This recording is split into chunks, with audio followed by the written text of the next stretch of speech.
Greetings and salutations, everybody. I'm Andrew from Team Respawn, and this is a Halo Wars 2 September 2018 balance patch update. Lately, 343 has been doing them in sets of seasons, so it's like the Season 10 update, the Season 11 update, so on and so forth. It looks like they're going to be switching back to smaller, more frequent updates. This one is launching very soon here.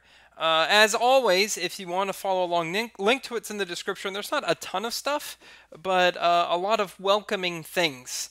So, Renzi is the one who made this post here. He says, we are working towards having balanced tweaks coming more often with a smaller group of changes and patches instead of the current system where it's a larger patch included with a new season and a mid-season patch. Which I personally think that's a nice change, and I think that's cool.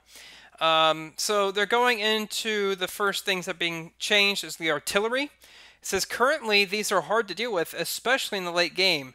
Nerfs to artillery are being made in general to make it less punishing to try and break bases against siege and artillery.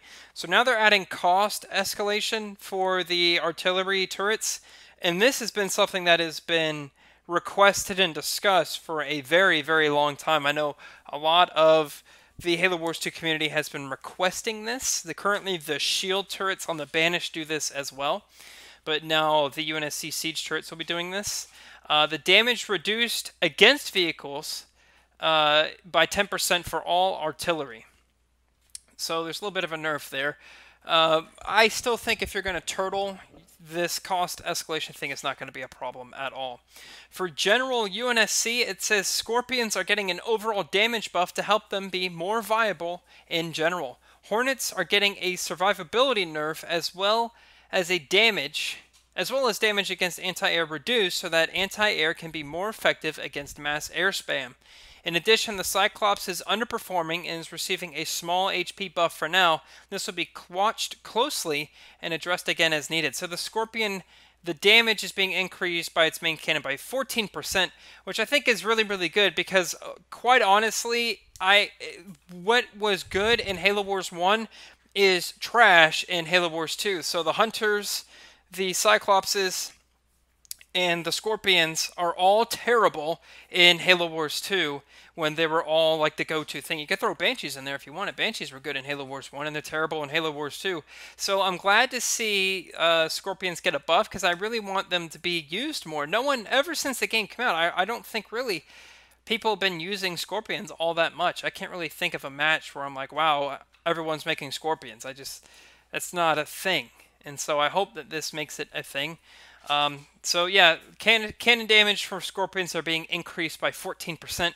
The Hornets, the damage versus anti-air units is reduced by 7% and their health is reduced by 5%. This is really good because Hornets are the only good air unit right now.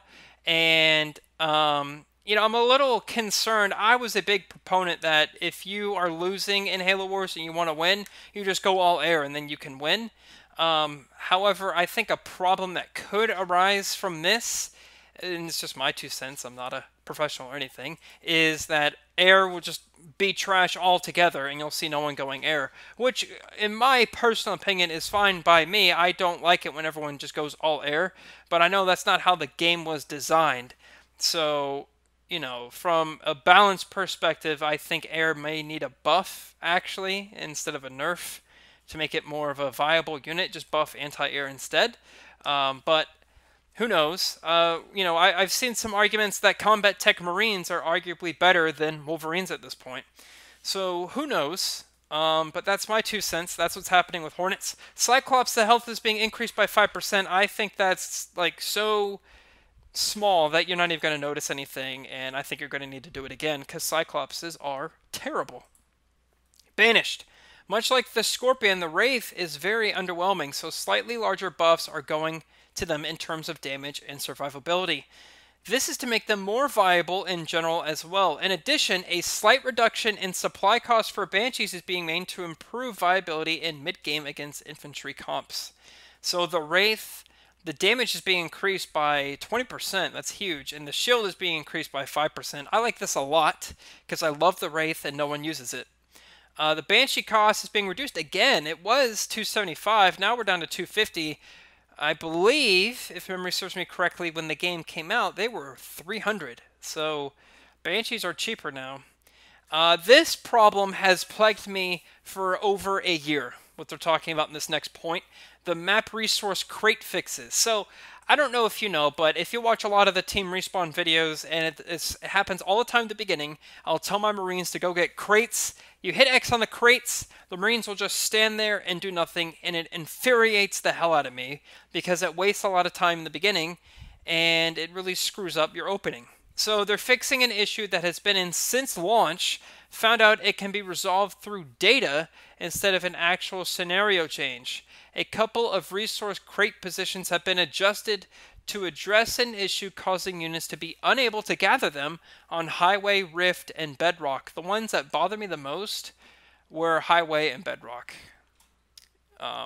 So that's good. It still happens to me on other maps. I swear to you it happens on Vault, but who knows. Leader-specific changes for Cutter. You can now select and move the drop Cyclops before the animation completes instead of preventing movement. So the reason why they're doing this is because you could do like the Cyclops drop and it kind of like unwinds like a toy soldier kind of thing. And you could just like spam kill it with a bunch of artillery or a cleansing beam or a Mac Blast or something before it could really even move. Now you can cancel that animation manually. This affects both the Cyclops drop and the ODST assault group. Serena, as part of the nerfs to the siege turret in general, the chill amount that siege turrets and Kodiak supply has also been reduced. It's been reduced by 30%. That is insane. I don't know if I like that. That's going to make our turtles less cheddarful. But I'm sure it's good for the health of the game. For Vortis, they fixed an issue which prevented blisterbacks from benefiting from infusion tech. Veteran C, this is for Shipmaster here. The recent buffs to Elite Rangers caused Spirit support drops to overperform. Reduction to the Elite Ranger Veteran C has been made. They're now reduced from level 3 to level 2. For Atriox, mines dropped by the Jump Pack Brutes are overperforming. Of course, they always are. They're always nerfing this.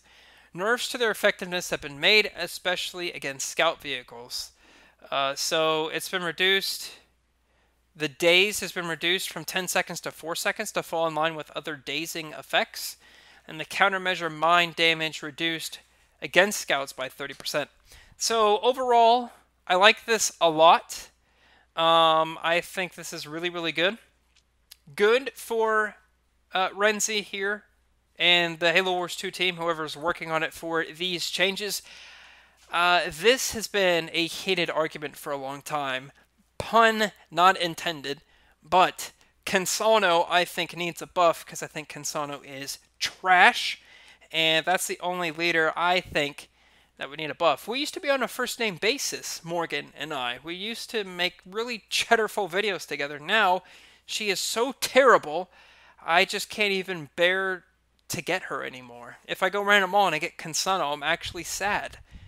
But who knows? I'm fighting the sweatpants per se to get some sort of change to Cansano. Alright, I'm not an expert and I don't know what changes need to be made, but I do think a change needs to be made to make her a little better in the cheddaring department. Anyway, post your thoughts in the comments down below. Love to hear what you have to say. Again, links in the description. There's no time frame for this update, but I'm assuming this will be coming out in the next few days, and it'll just be a balance patch. So you launch the game, it'll say, yeah, tap A to restart the game, and boom, you have it. Yeah, post your thoughts. Love to hear what you have to say on it, and I'll be back with the next update whenever that rolls around. Thanks for watching. I'm Andrew from Team Respawn, and I'll see you next time.